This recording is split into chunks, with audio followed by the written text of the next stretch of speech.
Welcome back to the Rack Warehouse YouTube channel. Today we are taking a look at the StraightShot hitch extender from Yakima.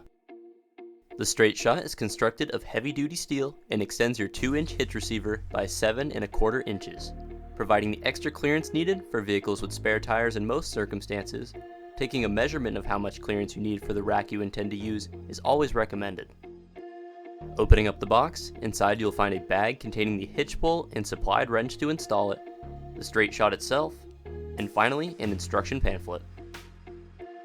To install the StraightShot into your hitch receiver, insert it into the hitch, making sure to line up the holes where the hitch bolt will go. Install the hitch bolt from the passenger side, get it hand tight first, then come back with the wrench to finish the job.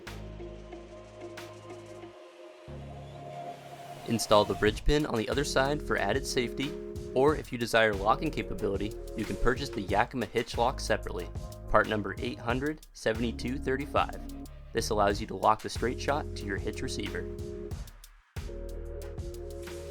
Now with the StraightShot installed, there are a few key things to note. The first being that hitch racks like the one you see here that are not a true 2-inch rack and instead use a 2-inch adapter on a 1 1/4 inch tongue are not compatible with the StraightShot. Only hitch racks with a true 2-inch tongue are compatible with the StraightShot. The process to install the bike rack varies depending on the rack you have. Refer to your bike rack's instructions for how to install it into the hitch receiver. This concludes our video on the StraightShot hitch extender from Yakima. If you have any questions about this product, please give us a call at 1-800-272-5362 or send us an email to info@rackwarehouse.com.